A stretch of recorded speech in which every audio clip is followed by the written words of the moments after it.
नमस्कार मित्रांनो, वैचारिक आखाडामध्ये मी प्रकाश लांडगे आपल्या सर्वांचं मनपूर्वक स्वागत करतो. सत्य, संघर्ष आणि समाजहिताचा बुलंद आवाज म्हणजे वैचारिक आखाडा. 100 वर्ष शेळी होऊन जगण्यापेक्षा एक दिवस वाघासारखं जगा ही शिकवण आहे डॉक्टर बाबासाहेब आंबेडकरांची. या शिकवणीला शिरसावंद्य मानून गेले 7 महिने बौद्ध धम्माच्या प्रचारासाठी प्रसारासाठी पाली भाषा भवन हे निर्माण करण्यात यावं याकरिता मुंबई विद्यापीठामध्ये भंते विमानसा आंदोलन करत आहेत. त्यांनी मागणी केली की 300 विद्यार्थ्यांकरिता वसतिगृह निर्माण करा. त्यांच्या या मागणीला मुंबई विद्यापीठाने विरोध केला आणि त्यांना हॉस्टेलच्या बाहेर काढलं. त्यांचं सर्व सामान साहित्य बाहेर काढून टाकलं आणि त्यांना विद्यापीठ सोडायला मजबूर केलं. परंतु भंते विमानसा यांनी हार मानली नाही. ते विद्यापीठामधील झाडाखालीच आंदोलन करत होते. आंदोलनादरम्यान मुंबई विद्यापीठाने त्यांचं सर्व साहित्य जप्त केलेलं आहे. त्यामध्ये चिवर, डॉक्टर बाबासाहेब आंबेडकरांचा फोटो, बुद्धांचा फोटो, रोहित वेमुलाचा फोटो, हे सर्व साहित्य त्यांचं जप्त करण्यात आलेलं आहे. त्यांना झोपण्याकरिता अंथरूण नाही, अंगावरती एक चिवर आहे. भारताच्या नव्हे तर संपूर्ण जगाच्या इतिहासामध्ये एक भंते तुम्हाला असा दिसेल ज्याची दाढी वाढलेली आहे, कारण त्यांनी कोणतेच सोयी त्यांना होऊ नये असा बंदोबस्त केलेला आहे. त्यांना आंघोळीसाठी मज्जाव केला जात आहे. या सर्व त्रासामध्ये देखील भंते विमानसा आपलं आंदोलन चालू ठेवलेलं आहे. त्यांनी समाजाला अपील केलं आहे की या आंदोलनामध्ये सहभागी होऊन मुंबई विद्यापीठामध्ये पाली भवन निर्माण करण्याकरिता आवाज बुलंद करावा. पाहूया आपण त्यांचा व्हिडिओ जो त्यांनी समाजाकरिता आवाहन केलं आहे.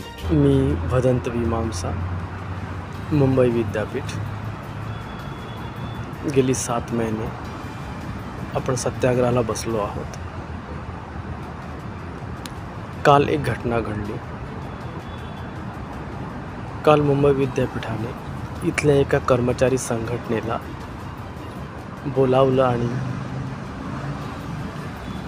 भंतेजींमुळे बस बंद झाली आहे, तुम्ही भंतेजींना सत्याग्रह स्थळातून उठवा असं सांगितलं.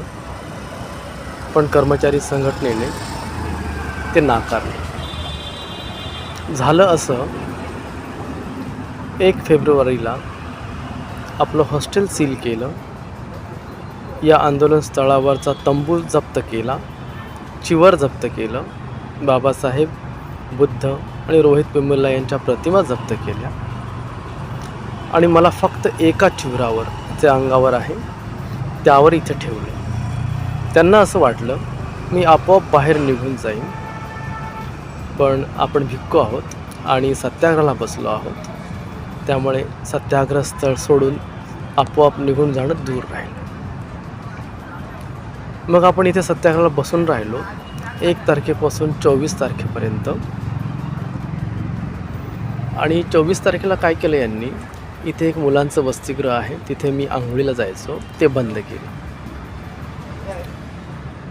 आणि सांगायला अशी सुरुवात केली की 1 तारखेपासून बसेस का बंद आहेत, 1 फेब्रुवारीपासून, तर भंतेजींमुळे. आता मी एकमेव व्यक्ती इथे बसलेलो आहे सत्याग्रहाला. मी बौद्ध भिक्खू आहे, निशस्त्र आहे. मी काय करू शकणार आहे? मी सत्याग्रही आहे. मी सत्याचा आग्रह धरला आहे. मग विद्यापीठाची असुरक्षितता ही माझ्यामुळे कशी होते? तर विद्यापीठ प्रशासन फार निष्ठुर आणि क्रूर आहे. इथे मानवी अधिकाराचे, ह्युमन राईट्सचे धडे दिले जातात, पण विद्यापीठ प्रशासनाचे VC PVC रजिस्ट्रार अतिशय क्रूर आणि खुनशी पद्धतीने माझ्यासोबत वागत आहेत. भिक्खू म्हणून ते मला इथे रस्त्यावर लोळवत आहेत.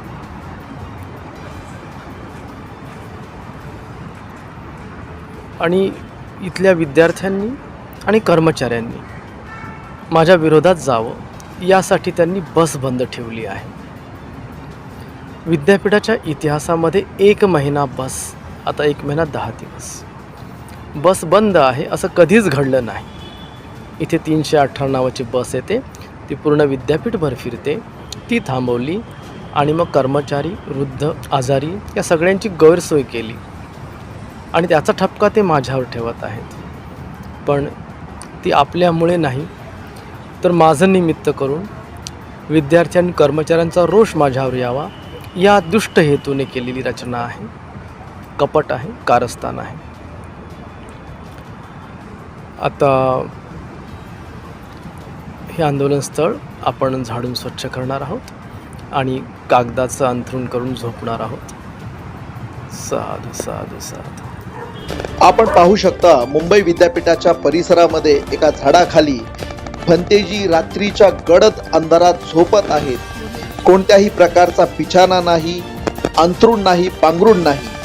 जमिनीवरच त्यांना रात्र काढावी लागत आहे.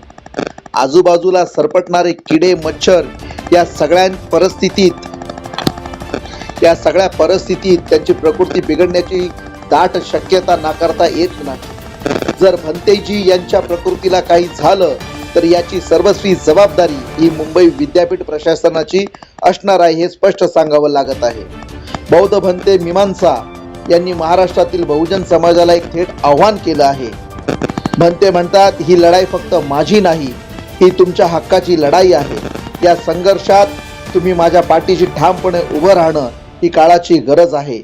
म्हणूनच वैचारिक आखाडा या संघर्षामध्ये भंते मीमांसा यांच्या पाठीमागे ठामपणे उभा आहे.